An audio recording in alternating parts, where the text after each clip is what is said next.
Et vous, elles vous inspirent ces cartes? Qu'est-ce que vous auriez inventé à ma place?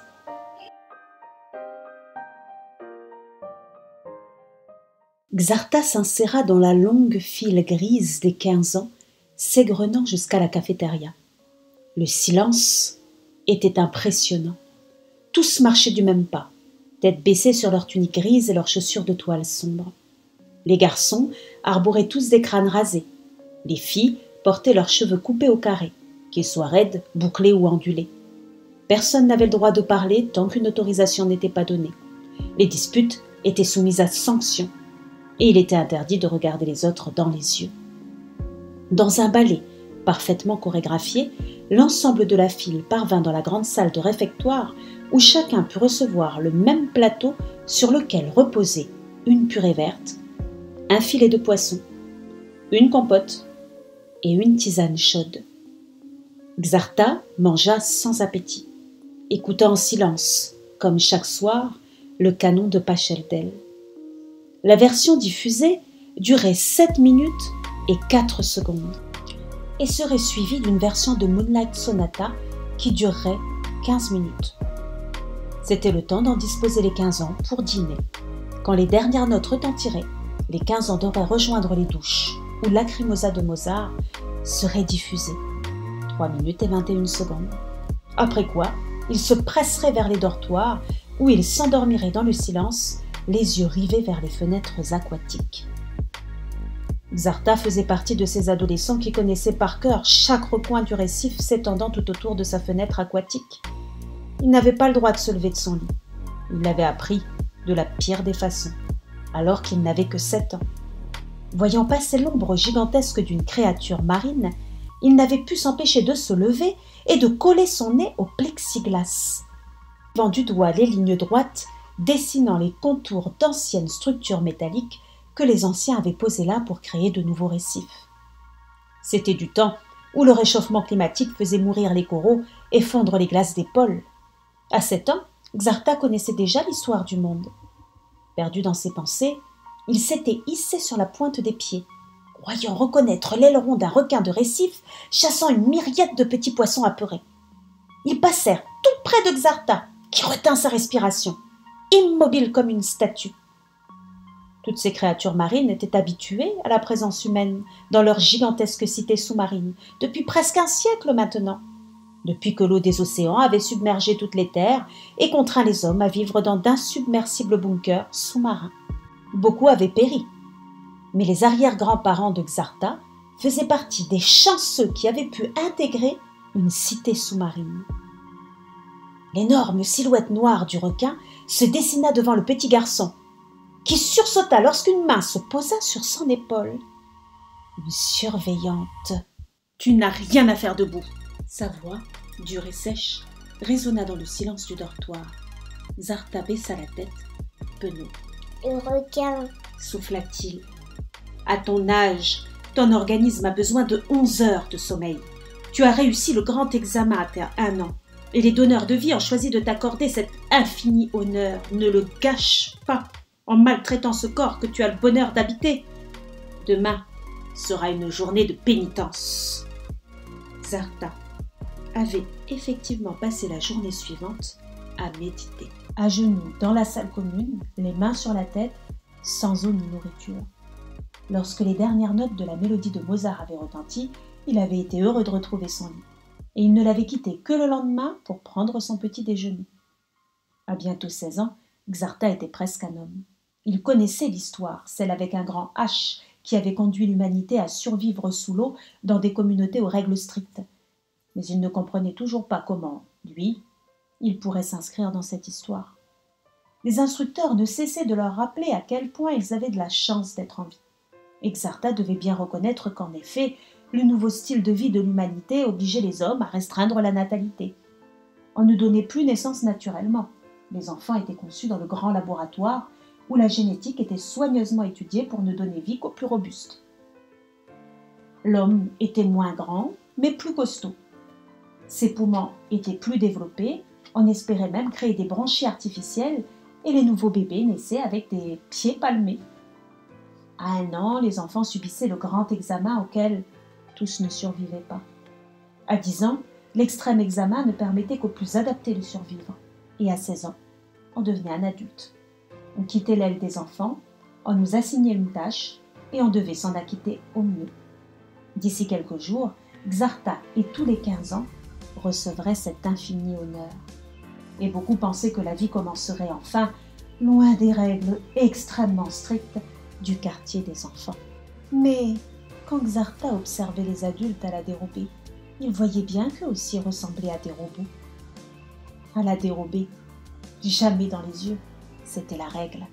Peut-être parce que, si on se regarde droit dans les yeux, on verra bien que nos pupilles sont vides, sans vie, sans énergie. À quoi bon survivre si c'est pour jouir d'une demi-vie? Songea le garçon en s'endormant. Moi, je le fais. Déclara-t-il farouchement à ses 3 camarades qui le regardaient avec déférence. Les 4 garçons étaient en cours de science et profitaient d'un projet commun pour pouvoir chuchoter ensemble. Il était rare qu'on leur accorde le droit de parler, alors ils en profitaient. Et si c'était des mensonges, des mythes proférés par des instructeurs pour nous piéger? Le garçon qui parlait s'appelait Jokia, et il était l'un des plus vieux amis de Xartha. Ils en sont capables, comme pendant l'extrême examen. Souligna Caléis, un autre garçon visiblement inquiet. C'est maintenant ou jamais qu'il faut essayer. Martela Pargil, en fronçant les sourcils. On n'arrête pas de nous dire qu'on doit être chanceux d'être en vie. Sauf qu'on ne vit plus vraiment. On n'a pas le droit de vivre ici. Ajouta Xartha. On n'a clairement pas de vie ici. Insista Pargil en opinant du chef. Ils disent que c'est pour ça que tous les anciens livres ont disparu. Pour qu'on ne puisse jamais découvrir qu'il y a d'autres manières de vivre. Chuchota Jokia avec un air de conspirateur. Vivre sans baisser la tête, sans musique chrono et sans règles. Je les rejoins ce soir. Souffla Xartha, déterminé. Moi aussi. Et toi, Jokia? Je sais pas. J'ai encore besoin de réfléchir. Sans moi, s'il nous attrape, on n'est même pas sûr que ce soit vrai. La rumeur courait depuis plusieurs années. On disait qu'il existait une communauté à la surface et que des infiltrés aidaient des citadins à la rejoindre. Xartha avait essayé plusieurs fois d'entrer en contact avec eux, sans jamais y parvenir, jusqu'à ce qu'un 15 ans entre en contact avec Pargil. Il disait connaître un infiltré et leur proposer une évasion. Au plus sombre de la nuit, Xartha se leva tout doucement, créant une boule avec ses couvertures pour donner l'impression d'une silhouette vaguement humaine. Pargil l'attendait dans le couloir. De toute évidence, Jokia ne se joindrait pas à eux. Xartha fit taire la tristesse qui forma une boule dans sa gorge. Silencieusement, ils rejoignirent les douches. 3 garçons et 2 filles de 15 ans les y attendaient, accroupis dans un coin sombre. L'un d'eux se leva et salua Pargil. Tous deux, osant se regarder, droit dans les yeux. « Y a que vous deux? Ok, c'est parti. On a mis en place des leurs dans les dortoirs des 9 ans et des 12 ans. Les surveillants sont bien occupés avec eux. » Ni Xartha ni Pargil ne connaissaient le plan d'évasion. Ils suivirent docilement le garçon qui s'appelait Asha et qui affirmait avoir rendez-vous avec un infiltré. Le petit groupe rejoint rapidement la grande salle. La fébrilité ambiante était clairement perceptible. Tout le monde savait que la lourde porte blanche était l'unique sortie de l'aile des enfants. Aucun d'entre eux ne l'avait jamais prise. Cela était strictement interdit tant qu'on n'avait pas encore 16 ans. Et si une alarme résonnait au moment où on l'ouvrait? Si elle était fermée à clé? Si les adultes faisaient le guet à l'extérieur? Le cœur de Xartha battait à tout rompre. C'est alors qu'une silhouette sombre se découpa dans la pénombre. Un surveillant s'approcha d'eux, le visage sévère. « Regardez-moi dans les yeux. » Tous s'exécutèrent, tremblants. « Je serai votre guide pour rejoindre l'extérieur. Vous pouvez m'appeler Messina. Si jamais l'un d'entre vous se fait prendre, je vous préviens, je m'arrêterai pas. Je ne l'aiderai pas. Il faudra avancer, être attentif à mes ordres et courir si je leur donne. Maintenant, habillez-vous. » Tirent des vêtements sombres qu'ils n'avaient encore jamais vus. Messina leur apprit qu'il s'agissait des uniformes des pêcheurs, les seuls humains autorisés quotidiennement à quitter la cité. Lui-même changeait également d'habit. Grandir dans l'aile des enfants leur avait appris la discipline. En moins d'1 minute, tous étaient prêts. L'homme poussa la grande porte blanche et tous se retrouvèrent dans un nouveau couloir, blanc également. La cité dormait profondément. Les adultes aussi devaient avoir pour obligation de rester dans leur lit la nuit. Ou peut-être le faisait-il naturellement, par habitude. Le groupe arpenta des dizaines de couloirs avant de rencontrer des gardes. Habillés de noir, ils encadraient une étrange et épaisse porte en fer. Un groupe de 16 ans en rattrapage. Ce soir, c'est leur dernière chance de devenir des vrais pêcheurs. Expliqua naturellement Messida en montrant un papier aux gardes. Xartha eut une sincère compassion dans le regard des deux hommes qui les laissèrent passer sans difficulté. Xartha n'en douta pas. Les places dans les cités étaient chères, même adultes, si on ne réussissait pas un test, on mourait. Le faux instructeur n'eut aucune difficulté à ouvrir la porte, faisant entrer les adolescents à sa suite. Tout le monde retenait son souffle lorsque la porte se referma. Mettez les combinaisons. Regardez comme je fais et faites pareil. La pièce va ensuite se remplir d'eau jusqu'à ce qu'une ouverture nous permette de sortir. À ce moment-là, vous devrez me suivre. Xartha et Pargil échangèrent un regard inquiet, mais ils s'exécutèrent mécaniquement, revêtant consciencieusement leur combinaison. Une fille paniqua quand l'eau atteignit leur cou. Mais ils pouvaient tous parfaitement respirer dans leur combinaison. Xartha crut que son cœur allait exploser lorsqu'il se retrouva dans l'océan, à nager parmi les membres du groupe. Apprendre à nager était obligatoire dans la cité, mais cet apprentissage se faisait en piscine. Ici, Xartha sentait les courants l'entraîner, et il devait redoubler d'efforts pour suivre le guide. Il eut l'impression de braver les courants depuis au moins 1 heure lorsqu'ils atteignirent enfin la surface. Un bateau de pêche les attendait. Tous se hissèrent à son bord et se prirent à admirer le ciel. C'était grand, noir et un peu oppressant, mais de nombreuses lueurs blanches scintillaient. Les étoiles, se rappela Xartha, qui en avait déjà entendu parler au cours de sciences. L'odeur du sel et les ballottements des vagues, associés à cette image féerique, coupaient le souffle. Jamais personne parmi les 15 ans n'avait vu de spectacle plus époustouflant. Un vrombissement les fit tous sursauter, et Xartha comprit que l'embarcation démarrait. Ils allaient s'éloigner de la cité et rejoindre la fameuse communauté de la surface dont ils avaient tant entendu parler. Regarde le gars là-bas, Gil, en désignant un homme du montant. Le bateau n'avançait pas tout seul, il avait besoin d'un capitaine. Mais ce dernier ne ressemblait à aucun adulte jamais rencontré dans l'aile des enfants. Il était immensément grand et possédait une étrange peau bleutée qui paraissait écailleuse comme celle des poissons. Son crâne était lisse et ses mouvements ondulaient surnaturellement. Oh, c'est à ça que ressemblent les vrais pêcheurs. Peut-être que c'est pour qu'ils soient plus efficaces. Aio n'appartient pas à une cité. Aio n'appartient même pas à cette planète. Il vient des étoiles. Messida gardait les yeux fixés vers l'horizon. Le capitaine tourna alors un regard jaune vers eux, et Xartha et Pargil se figèrent. Contrairement à ce qu'ils racontent dans les cités, le niveau de l'eau a rebaissé et les terres sont à nouveau immergées. Le peuple d'Aio s'est installé sur certaines terres. Nous sommes pacifistes, nous vivons ensemble, nous nous entraidons. C'est incroyable, les dirigeants des cités ne doivent pas savoir. Bien sûr qu'ils le savent, mais ils veulent maintenir leur pouvoir. Les sociétés sous-marines sont dociles et facilement manipulables. À la surface, ce n'est pas pareil. Dormez un peu. Il va nous falloir plusieurs jours avant d'arriver. Au cours de leur traversée, plusieurs groupes de 15 ans les rejoignirent. Il paraissait de plus en plus évident que leur évasion avait été soigneusement orchestrée. Et un matin, ils y étaient. En effet, devant eux, une immensité verte, jaune et marron s'étendait au-dessus de l'eau. D'étranges créatures volantes survolaient le bateau en piaillant. Ils apprirent qu'il s'agissait d'animaux appelés mouettes. Marcher sur le sable sec leur parut incroyable. Chacun d'entre eux s'était déjà promené dans la serre de l'aile des enfants, mais ils ne pouvaient s'empêcher d'écarquiller les yeux en voyant les arbres pousser à même la terre. Le village où ils débarquèrent leur offrit encore plus de curiosité. Il y avait des rues où roulaient d'étranges véhicules et même des maisons individuelles où vivaient des familles. Le concept même de famille leur avait toujours été étranger. Voir des adultes et des enfants se tenir la main leur paraissait terriblement incongru.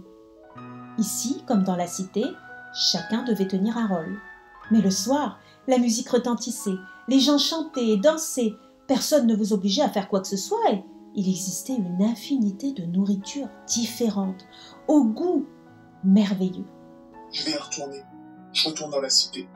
Quoi? T'es fou, Barguil? Pourquoi tu dis ça? J'ai envie d'aider notre gosse à se sauver. Rien à faire, Barguil était décidé. À présent, Xarta devait faire cavalier seul. Se lever le matin, observer le soleil, aller à la pêche, vendre son poisson au marché, passer l'après-midi à arpenter les plaines et les forêts alentours. En vérité, le garçon ne comprenait pas comment son ami avait pu renoncer à tout ça. Lui-même faisait encore des cauchemars où il se retrouvait prisonnier de la cité. Barguil était encore au village, il le voyait régulièrement. Il évoluait maintenant avec les Sauveurs, un groupe qui organisait des évasions. Barguil était beaucoup plus courageux que lui. Cette idée, insidieuse, commençait à le faire réellement souffrir. Barguil faisait quelque chose. Il ne se contentait pas de survivre, il vivait. Il allait entrer dans l'histoire comme l'un de ceux qui avaient purgé les cités, quand lui ne serait qu'un gosse sauvé parmi tant d'autres. Au fond de lui, une petite voix soufflait « Vie !» et une autre rugissait « Lâche !» Quand il se décida enfin, son ami parut contrarié. « T'es sûr de toi? Oui, je veux venir avec vous. C'est que tout est déjà prêt, peut-être la prochaine fois. » Mais qu'est-ce que tu racontes, Barguil? On a besoin de tous les volontaires possibles. Heureuse de te compter parmi les sauveurs. Xarta en aurait mis sa main à couper. Barguil aurait aimé que la jeune femme qui les avait rejoints ait un autre discours. Pourtant, il parlait joyeusement lorsque tous les sauveurs embarquèrent dans un bateau de pêche 2 semaines plus tard. Il avait briefé Xarta. Ils seraient en binôme et devraient jouer le rôle de jeunes pêcheurs qui se fondraient dans la masse pour intégrer une cité sous-marine assez proche de leur nouveau village. Son haleine sentait l'alcool, mais Xarta était heureux de l'entendre rire et parler fort. Cela lui permettait d'oublier la sourde agitation dans son ventre. Lorsque le bateau quitta le rivage, Xarta ne put s'empêcher de regarder le village, refoulant l'envie de sauter à l'eau pour le rejoindre. Le bateau fendait l'eau de la mer, et bientôt, Xarta ne put même plus deviner l'ombre d'une terre immergée. C'était fini. Il ne reverrait plus le village avant plusieurs mois. « Là-bas !» Le cri retentit dans la nuit, déchirant le silence ambiant. Un autre bateau arrivait. Plusieurs sauveurs s'approchèrent, observant avec anxiété les lumières scintillantes du navire. « On devrait fuir tout de suite. » Ayeo parlait d'une voix grave et traînante. Ses pupilles jaunes pétillaient dangereusement. « C'est peut-être notre équipe. Et si c'était pas le cas, on a tout ce qu'il faut pour les accueillir.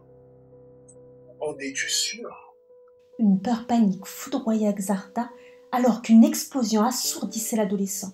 D'instinct, il se baissa, regardant, sans comprendre, son ami Barguil, tenant d'une main ferme un drôle d'objet dont semblait provenir le bruit.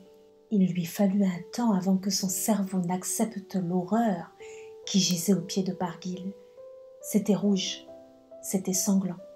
L'homme était clairement mort, couché sur le ventre, au sol. L'arrière de son crâne avait explosé. Barguil était aussi choqué que Xarta. Pourtant, tel un automate, il se tourna vers la femme la plus proche de lui et une nouvelle explosion retentit. Encore une, et une autre. Xarta se tenait la tête, accroupi, plongé dans une incompréhension totale, tandis que ses oreilles bourdonnaient du bruit incessant des coups de feu. Pardon, Xarta. J'aurais préféré que tu restes au village. Tu sais que je suis pas quelqu'un de mauvais, mais ce qu'il faut, vouloir anéantir les cités sous-marines pour que tout le monde vive à la surface, c'est de la folie. Les patrons ne peuvent pas laisser faire ça. Xarta, je suis une taupe depuis le début. Je devais infiltrer la surface et donner à mes supérieurs les coordonnées du village. Les autres vont arriver et ils ne laisseront personne en vie. J'ai mené à bien ma mission. Si tu étais resté au village, j'aurais pas eu besoin de m'occuper de toi. Pardon. Barguil leva l'arme explosive qu'il tenait toujours à la main. Xarta ferma les yeux, terrifié à l'idée que sa tête à lui aussi explose. J'aurais vraiment préféré que ça se passe autrement. Le bruit que Xarta entendit cependant n'était pas celui d'une explosion. Ayeo se tenait au-dessus de Barguil et le frappait de toutes ses forces. Lorsque Xarta cessa enfin de trembler, il se leva et retint la main de l'homme des étoiles. Le visage de Barguil était maintenant méconnaissable. Des larmes brillaient le long des joues d'Ayeo. L'homme des étoiles était capable de pleurer. Il nous a trahis. Haleta-t-il. Attends pour ça. Il faut qu'on parte. L'autre bateau approche. Dans sa folie, Pargil avait tué plusieurs personnes, mais il y avait encore beaucoup de sauveurs qui étaient en vie. Ils sont très près du village. Chuchota l'un d'eux. Ils vont forcément voir la terre. On n'a pas le choix.